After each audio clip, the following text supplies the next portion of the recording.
नमस्कार। देखिए, युद्ध के बारे में बात करना कभी आसान नहीं होता, पर आज हम एक बहुत ही परेशान करने वाले एक हाइपोथेटिकल सिनेरियो को समझने की कोशिश करेंगे। ये एक ऐसे विस्तृत सोर्स पर आधारित है जो मिडिल ईस्ट में एक बड़े जंग की तस्वीर पेश करता है। तो चलिए देखते हैं कि ये सब कैसे शुरू हुआ और इसका अंजाम क्या हो सकता है। तो हमारी आज की ये जो पूरी चर्चा है, इसको हमने 5 हिस्सों में बांटा है। हम शुरू करेंगे दुबई में मौजूद एक शख्स के निजी अनुभव से। फिर देखेंगे कि ये जंग आखिर छिड़ी कैसे, इसके बाद इसका पूरी दुनिया पर क्या असर पड़ा, और फिर हम ये समझने की कोशिश करेंगे कि ये नौबत आई ही क्यों। और आखिर में एक बड़ा सवाल, क्या इतिहास खुद को दोहरा रहा है? किसी भी बड़े कॉन्फ्लिक्ट के असर को समझना होना तो सबसे अच्छा तरीका है ज़मीनी हकीकत को जानना। इसीलिए शुरुआत एक पर्सनल कहानी से करते हैं जो हमें सीधे इस संकट के बीचों बीच ले जाती है। जरा सोचिए, आप दुनिया के सबसे महफूज और आलीशान शहरों में से एक में हैं और अचानक आपके होटल के ठीक सामने एक धमाका होता है। यही अनुभव था हमारे सोर्स का, जो इस संकट के मानवीय पहलू को, इसके ह्यूमन साइड को तुरंत हमारे सामने रख देता है। और इसके बाद तो मानो पूरी तरह से अफरा तफरी मच गई। दुनिया का सबसे व्यस्त एयरपोर्ट्स में से एक, दुबई एयरपोर्ट, उसे पूरी तरह खाली करा दिया गया। बुर्ज खलीफा जैसी मशहूर इमारतों के ऊपर ड्रोन्स को हवा में ही रोका जा रहा था। मिसाइलों का मलबा शहर पर गिर रहा था, जिससे जगह जगह आग लग रही थी। और हजारों लाखों लोग एयरपोर्ट पर फंसे थे, अपने परिवार वालों से बिछड़े हुए। लेकिन इस पूरे केओस के बीच एक चीज कमाल की काम कर गई। वो थी यूएई की एयर डिफेंस सिस्टम। सोर्स के मुताबिक ईरान ने जो करीब 1100 से ज्यादा मिसाइलें और लगभग 1200 ड्रोन दागे, उनमें से लगभग सभी को, ऑलमोस्ट हर एक को सफलतापूर्वक रोक लिया गया। मतलब एक बहुत बड़ी भयानक तबाही होते होते बच गई। तो सवाल ये उठता है कि आखिर दुबई में ये सब हुआ क्यों? इस तबाही की जड़ें कहाँ थीं?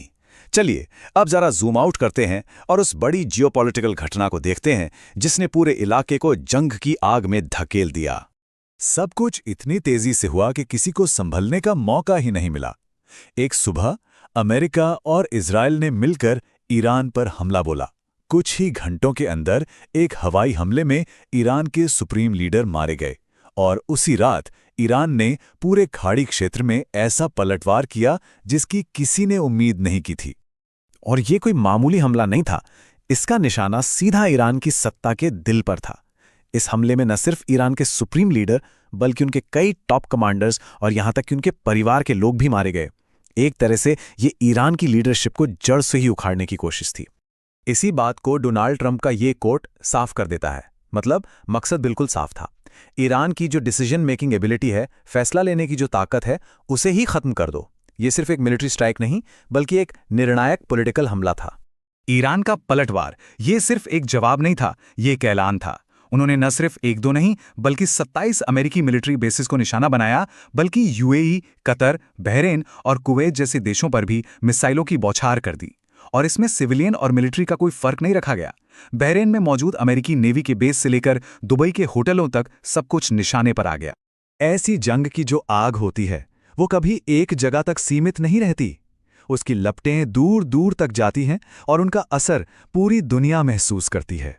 तो अब देखते हैं कि इस जंग का इंसानी जिंदगियों पर और पूरी दुनिया की इकोनॉमी पर क्या असर हुआ। किसी भी जंग की सबसे भारी कीमत हमेशा आम लोग चुकाते हैं। सोर्स बताता है कि ईरान के मिनाब शहर में एक गर्ल्स प्राइमरी स्कूल पर हमला हुआ, जिसमें करीब 100 बच्चों की मौत हो गई। ये सिर्फ एक नंबर नहीं है, ये इस जंग की, इस कॉन्फ्लिक्ट की बेरहमी का सबूत है। और इसके ठीक बाद ये भी देखने को मिलता है कि जमीन पर तो जंग हो ही रही थी, लेकिन एक इंफॉर्मेशन वॉर, एक नैरेटिव की लड़ाई भी चल रही थी। स्कूल पर हुए हमले के ठीक बाद इजराइल के ऑफिशियल गवर्नमेंट अकाउंट से ये ट्वीट पोस्ट किया गया, जिसमें आत्मरक्षा के अधिकार पर जोर दिया गया। अब बात करते हैं इसके असर की, खासकर भारत पर। देखिए, भारत का आधे से ज्यादा क्रूड ऑयल यानी कच्चा तेल स्ट्रेट ऑफ हॉर्मूज से आता है, और इस रास्ते के बंद होने का मतलब सीधा सीधा हमारी एनर्जी सिक्योरिटी पर खतरा, जिससे पूरी अर्थव्यवस्था डगमगा सकती थी। और फिर आता है ह्यूमन एंगल। ये नंबर देखिए, 1 करोड़, 10 मिलियन। ये सिर्फ एक नंबर नहीं है, ये 1 करोड़ जिंदगियां हैं, 1 करोड़ परिवार हैं, हमारे अपने लोग जो वहां काम करते हैं, रहते हैं। उनकी सुरक्षा सीधे दांव पर थी। इसलिए ये दूर का संघर्ष अचानक से हर हिंदुस्तानी के लिए एक घरेलू चिंता बन गया। तो अब सवाल ये है कि हम यहां तक पहुंचे कैसे? कोई भी जंग रातों रात नहीं होती, उसकी नींव महीनों बल्कि सालों पहले रखी जाती है। चलिए थोड़ा पीछे चलते हैं और समझते हैं कि इस तबाही की नींव कैसे रखी गई। ये कहानी बहुत ही दुखद है। एक तरफ ईरान अंदर से ही टूट रहा था, इकोनॉमी तबाह हो चुकी थी, हजारों लोग सड़कों पर थे, और तभी एक उम्मीद की किरण नजर आई। ओमान के एक मंत्री ने कहा कि एक शांति समझौता बहुत करीब है, लेकिन इसके कुछ ही दिन बाद शांति की उम्मीदों पर बम गिरने लगे। तो क्या इस जंग को रोका जा सकता था? सोर्स वॉशिंगटन पोस्ट का हवाला देकर बताता है कि इस हमले की योजना तो महीनों पहले ही बना ली गई थी। इसका मतलब यह है कि शायद ये सब पहले से तय था। एक सोची समझी स्ट्रैटेजी थी, ना कि हालात ऐसे बन गए कि जंग जरूरी हो गई।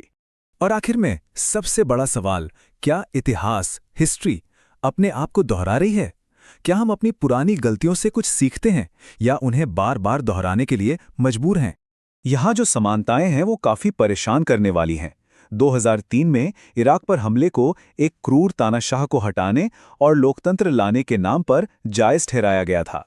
इस काल्पनिक हमले के लिए भी कुछ वैसी ही भाषा इस्तेमाल की गई। लेकिन इराक में हमने क्या देखा? वहां 2 दशकों तक सिर्फ अस्थिरता और हिंसा का माहौल रहा। और इसीलिए हम इसे एक जरूरी सवाल के साथ इसे समाप्त करते हैं। क्या किसी बाहरी ताकत के हस्तक्षेप से, इंटरवेंशन से सच में लोगों का भला होता है, या फिर वो देश और ज्यादा केओस और अस्थिरता में चला जाता है, जैसा हमने इराक और लीबिया में देखा है? ये एक ऐसा सवाल है जिसके बारे में हम सबको सोचने की जरूरत है।